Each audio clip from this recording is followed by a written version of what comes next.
Very nice.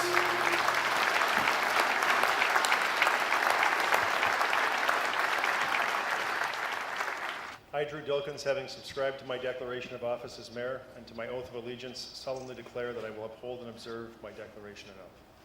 Folks, I'm so happy to be with you tonight.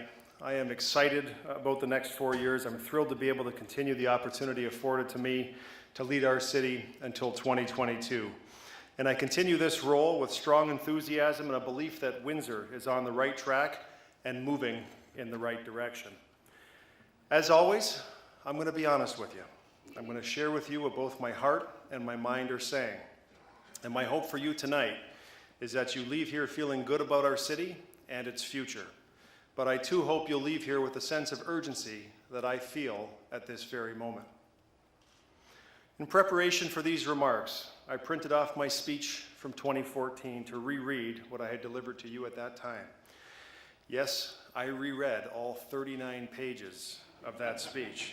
And I thought to myself, why did you put the audience through that, Drew? You were new, but 39 pages, what the heck were you thinking? And despite the fact that those 39 pages were in 24 font for public speaking purposes, I just kept thinking of one person, Abraham Lincoln. You see, one of the first and one of the most famous speeches ever given by a politician is the Gettysburg Address, which Lincoln delivered on a November afternoon in 1863. You know, the one that starts with 77 years ago. It's 271 words long, and at 24 font would probably take up 2 pages. And I thought to myself, I have to do better. For you, I have to do better. These remarks need to be more Lincoln-esque. Brevity must prevail.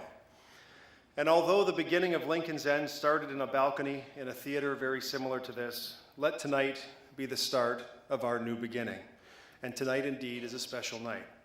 It's special for the elected officials who've worked very hard, who've spent lots of money and knocked on thousands of doors and convinced residents across this city that their ideas and that their spirit of cooperation are the best to move Windsor forward. It's special for the families and the friends and the volunteers, all of you, frankly, who worked hard to support each of the councillors sitting behind me this evening. Those city councillors who are returning know how important this support is in accomplishing the difficult job that lays ahead. Those who are new, let me just smile and say welcome to the team, because you're about to find out how important family support is. Tonight is also important for our beloved city. She's the reason we all coalesce here and now. It's important to her, as all of us together here in this place at this time are responsible for her destiny. We are charged with governing this complex $800 million beauty that employs 2,500 of our neighbors and who on a daily basis touches the lives of every single person within her borders and many beyond her borders. Yes, our city of Windsor has a storied past, from the Hurons to Louis Valère to General Brock and Chief Tecumseh, to Henry Ford, the Dodge brothers and Gordon McGregor, to Hiram Walker, Harry Hatch, and yes, even Al Capone. Over the years, we've transformed metal into something meaningful, and boy, have we ever transformed a lot of metal. We've also filled a lot of bottles with liquid gold, and we've put more salt on kitchen tables and winter roads than most care to think of. We've also sent a lot of that product around the world for decades. In short, we are good at what we do. The combination of these things has led many in this community and our surrounding communities to build a life of prosperity for generations, to afford a house, to raise their kids, to provide them opportunities, and then retire in comfort in a safe place once the heavy lifting was done. And through it all, especially over the last 40 years, we've been on a roller coaster of ups and downs. Over the past few years, many felt as if our city was scaling the highest point on earth, Mount Everest. We saw Windsor's economy outperform most other locations in Canada with a rebound in manufacturing and an influx of investment from abroad. Bidding wars are now the norm on residential properties in Windsor, something I've never seen for my entire life. There's a great sense of excitement here. People are buoyed by a turnaround that we all felt may never happen. And that's because in the same 12-year period, we had sunk to what felt like the lowest point on earth. In the midst of a great recession where local unemployment had reached almost 16%, our largest employer was on the verge of bankruptcy. Cases of social assistance and unemployment rose dramatically. Parents, out of desperation, left their families here and commuted to Alberta to find work in the oil and gas sector. People you'd never expect to ask for a hand up had to extend their arm. But even in those darkest hours, we learned how to cope and adapt, how to support one another and bring forward the best that I have seen in our city. What I saw here made me think of how our city, under the leadership of then Mayor David Kroll, pulled together during the Great Depression. And despite a lack of money and on the verge of becoming insolvent ourselves, we made it through and we became better. That Windsor grit and determination, it found a way. And the parallel of feeling as though we had reached the lowest point on earth and what actually happens there was striking to me. You see, the lowest point on earth is the Dead Sea, a body of water between Israel and Jordan. And it's called dead because it's uninhabitable to any fish or wildlife due to its high salt content. But the parallel to this story really occurs when you jump into the Dead Sea. Because of those high salt levels, you simply can't sink. You float as though you're wearing a life jacket, even though you're completely unencumbered. Even when you're at the bottom of the earth, even in the middle of a body of water, no human can sink. Nor could anyone, in our darkest hour, sink our spirit, that spirit of Windsor. Now, I've referenced the Dead Sea and I've referenced the Holy Land, and now might be the appropriate time for me to have a come to Jesus talk with you. Tonight, I had planned to give you the traditional inaugural speech, one that any mayor of a big city in Canada could write, a speech that almost any other mayor could take, change the name of the city to be their own, and deliver it to their community without reservation. In fact, I had started that speech last weekend. Then earlier last week, we all received the news that General Motors had decided to close several plants in Michigan and Ohio, and of course up the 401 in Oshawa. And after reading the details and listening to the commentary, I knew this decision was different than most. GM wasn't closing plants to send work to Mexico or China. They weren't closing plants whose quality was insufficient. It wasn't like the 2010 closure of the transmission plant in Windsor where they were ending the product and then we were in the midst of a recession and they were consolidating operations in St. Catharines. Friends, GM was closing these operations to save $6 billion and to focus on autonomous and electric vehicles. Now, some economists hailed the decision as a good one, citing GM's decision to inflict the pain while the economy is good, as opposed to doing this during a recession. They said there's a tight supply of skilled labor who are easily find other opportunities in Alberta or in BC or the GTA, which is an hour from Oshawa. And guess what? They're probably right. It's likely the impact of this closure in that area will not cause much overall disruption to the economy of that area, but of course will undoubtedly lead to great disruption for the 2,500 families affected. They were thrown into the Dead Sea, but they will all float. And as the pieces of this story came together last week, I couldn't help but think, what if that happened here? Shortly after my election as mayor in 2014, I was asked by a reporter, what keeps you up at night, Drew? And my immediate response, the thought of my largest employer closing. You see, that was less than a year before Sergio Marchionne announced FCA would invest $1 billion into the Windsor Assembly Plant and build the new Pacifica here. Provincial leaders of the day were having a public war of words about corporate welfare, and to his credit, and undoubtedly because of his connection to Windsor, Sergio Marchionne said, "The heck with the province, we're going to build this vehicle in Windsor." He called the Windsor Assembly Plant the heartbeat of the city. And guess what? He was right. I was told at the time that this product would have a 10-year life cycle, 10 years or 2025 before another major investment would be needed to retool that plant for either a new model or a new product. Now, of course, this is a plant that employs 6,000 of our family, friends, and neighbors. And with the estimated 9-to-1 spinoff for every job in the plant, well, all of you can do the math and appreciate the impact of this employer, the heartbeat of our city. Ladies and gentlemen, I have a vivid recollection in my memory that I need to share with you this evening. In 1979, I was a 7-year-old kid. We lived in a decent middle-class house on St. Patrick's Drive in South Windsor. Life seemed easy. I wanted for nothing and felt like I had everything. I can recall very few details of what happened in my life that year. I do remember 1979 was the year when I learned Roman numerals with Miss McEwen, my second grade teacher at Bellwood School. But beyond that, I have only one other specific memory that I can recall. I remember walking out of my bedroom down the hallway where I joined my family who were standing nervously in the kitchen.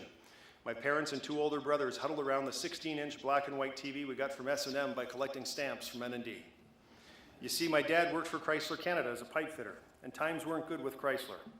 They were on the verge of bankruptcy, and we all waited with deep trepidation for the news from Lee Iacocca on whether he had been able to secure government funding from then-President Jimmy Carter. Without such funding, Chrysler would surely close, and my dad would be without a job. And you know what happened. The money came through, Chrysler was saved, and business went on.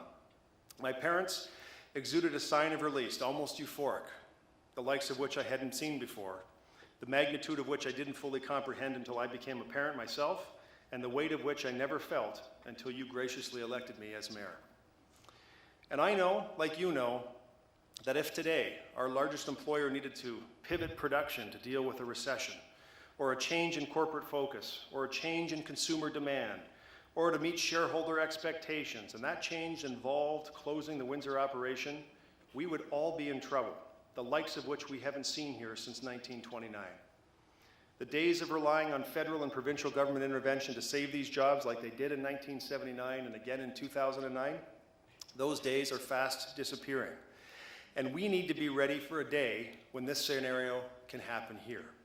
Now, I know that this is an uncomfortable conversation for many to have, and I know that many think that that could never happen here, because guess what? Times are good in the city of Windsor today. But we must think about it, we must talk about it, and we must plan and prepare for this possibility. Our geography doesn't afford us the flexibility found between Oshawa and Toronto.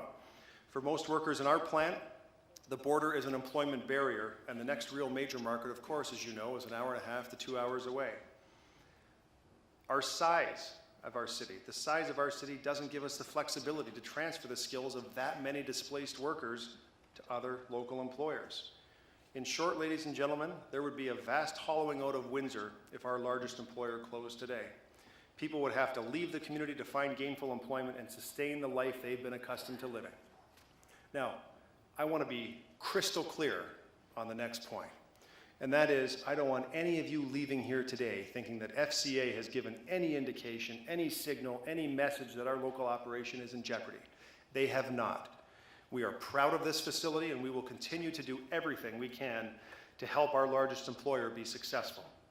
We appreciate the trust they place in Windsorites to build a great product, and a great product they build.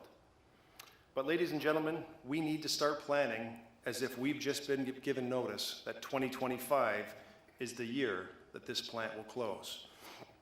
We need to operate with a sense of urgency to reshape and remold our local economy.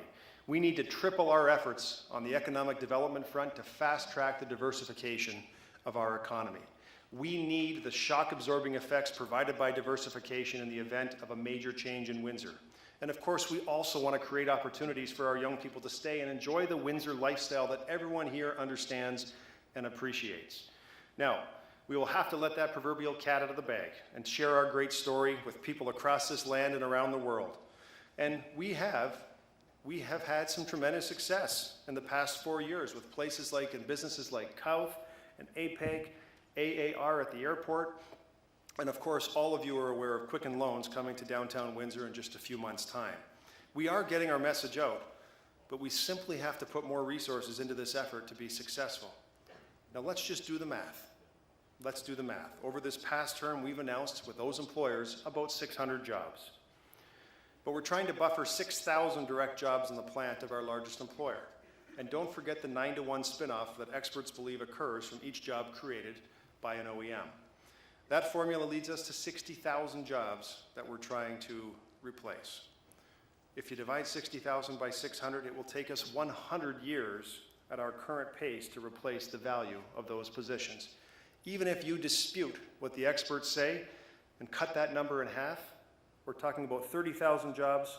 We need 50 years to buffer that. Even if you dispute that and you want to cut it in a quarter, we're down to 25 years. And if anyone in this audience is a doubting Thomas, and you just want to look at the 6,000 jobs, the direct jobs, and divide by 600, we still need 10 years to replace those jobs in question.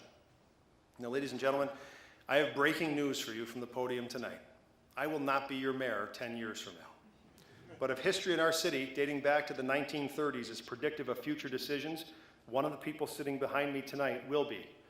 And God help the mayor and council that are faced with the prospect that I've described for you. My commitment to you tonight is simple. I will do everything within my power to ensure that no mayor and no city council has to face this prospect. I will lead this city council to get us to the place we need to be as a city so that families need not contemplate where to move to find employment. You know, our former city engineer, Mario Sonego, said it best. He was given the Herculean task of completing a number of major projects by a seemingly impossible deadline during the Great Recession. And he said he'd get it all done or he'd die trying. And to his credit, he got it all done. And I think by working together, we can get it all done too. Now, we won't be able to get this done without the help and support of some strong partners. And first, we are going to need the support from our regional partners in Essex County and the new warden of Essex County when that person is selected. Over the past 4 years, we've started the bones of a regional transit system by adding service to LaSalle, and we'll start delivering policing to Amherstburg in 29 days' time. And you and I both know, we both know that we will only prosper as a region when we really start working together that way. There is much more that can be done that would free up valuable resources that could in turn be directed to priorities like economic development without our adjacent neighbors losing their unique community characteristics. And we will need to work together to get there, and we will.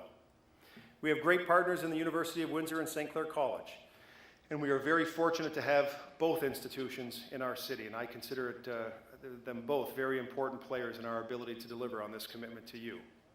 President Patty France of the college, thank you, Patty. She's here tonight for your continued collaboration and your reasonable approach to problem solving. I look forward to doing many more great things together with you. And interim President Douglas Neal at the University of Windsor. Douglas is also here tonight. Thank you very much for being here. He has been a very strong advocate for partnership with the city, and I certainly look forward to continuing our strong relationships moving forward as well. Both organizations have invested heavily in our downtown, and those investments are starting to make a real difference. Douglas, Patty, thank you very much for being here this evening.